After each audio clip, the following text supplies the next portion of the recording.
Tay, mag-iingat ka dun, ha? Tsaka tandaan niyo yung bilin ko. Tsaka huwag niyo sasabihin sa nanay niyo na pupuntahan ko siya. Masisira yung surprise ko. Mga cheater. Saan kaya sila pupunta? Malamang mag-honeymoon.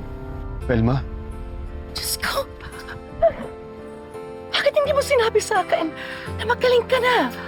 gusto sana kitang sorpresahin eh. Manuel, Velma's not feeling well. Kaya nga gusto ko siyang isama para maalagaan ko siya.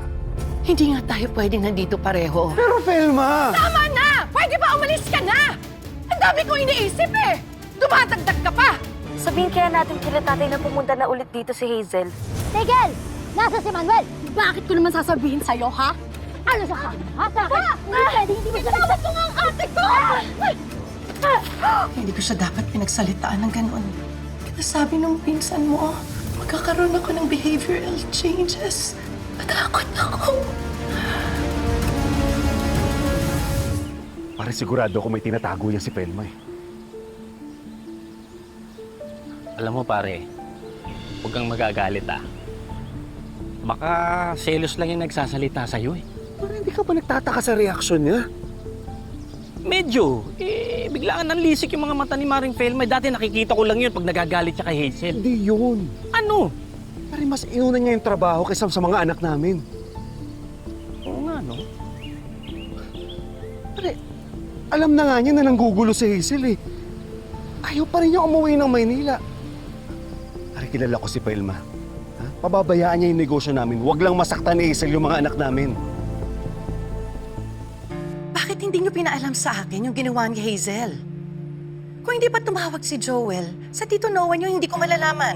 Ayaw na po kasi namin kayong mag-alala ni tatay. Nay, nagkita na po ba kayo? Oo, anak. Hindi pa rin ako makapaniwala na nakakapaglakad na siya. Ganda ng bagong simula natin, Nay, no? Oo, anak. Kailan po kayo uuwi? Hindi pa, anak. Pero mauunang bumalik yung tatay niyo. Yan, ba't di pa kayo nagsabay? May kailangan pa kasi akong gagawin dito eh. Nay, kailan po ba kayo uuwi? Kasi excited na po kung magkasama-sama tayong lahat nila tatay. Ako rin, anak. Ay naku ate, mas excited si Hazel na warlahin ka. Huwag kayong mag-alala. Akong bahala sa kanya. Yan ang ate ko.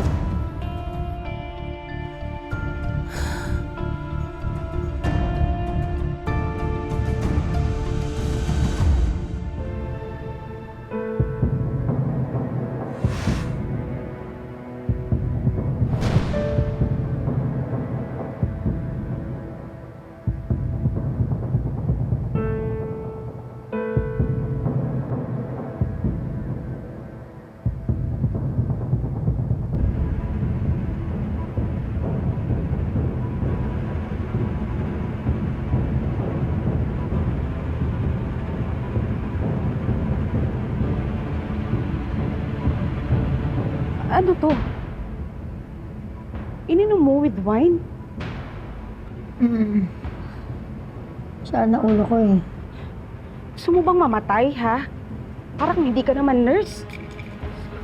Alam mo naman bawal uminom ng painkillers with alcohol. I'm fine. Mababang dosage lang.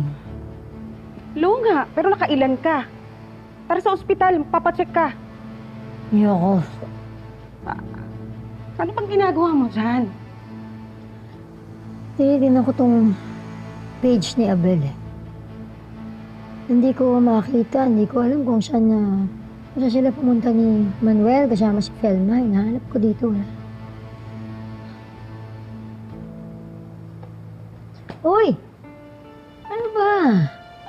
Bakit? Akin na. Akin na yan. Gusto mo bang makita ni Jessica na nakakaganito ka, ha? Friend, mag-move on ka na. Kalimutan mo na si Manuel. At hayaan ko na lang sila maging masaya. Pagkatapos ako, nag-iisa. So ano plano mo? Magpabuntis ka ulit sa iba. Tapos sasabihin mo kay Manuel, ganon.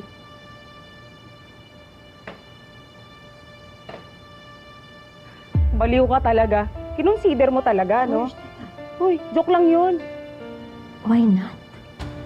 Alam mo, good idea. Kasi baka sakali maging way yun para bumalik sa akin si Manuel. Diba?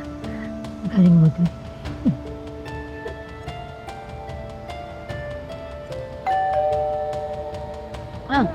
Hindi. Ako na. Wait.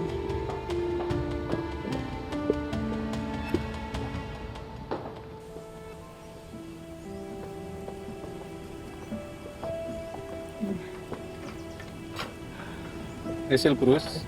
Hmm. Pa-receive na lang din mo.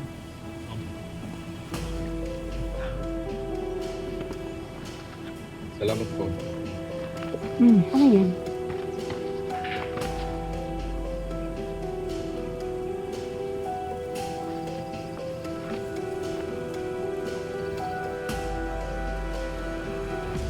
Restraining order. Nag-file ng restraining order si Felma laban sa akin.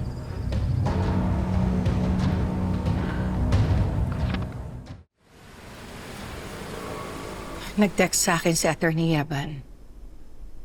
Naiyahin na yung TRO kay Hazel. That's good news. At least makakapag-concentrate ka na sa pagpapagaling. Yun ay kung gagaling pa ako. Felma, please. Do not say that. Magaling si Emil. At kung may treatment o procedure na hindi available dito, we'll go abroad. Gagawin natin ang lahat para gumaling ka lang. Mahirap umasa. Ang importante sa akin ngayon, masiguro ko na maayos ko yung buhay ng mga bata. Malaking bagay na kasama nila si Manuel ngayon.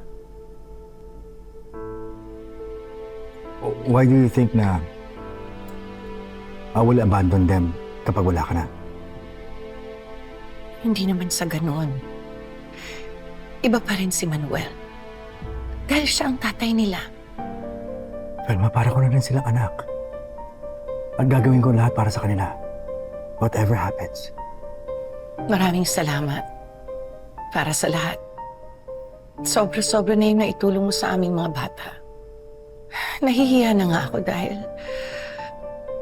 hindi ko masuklian yun.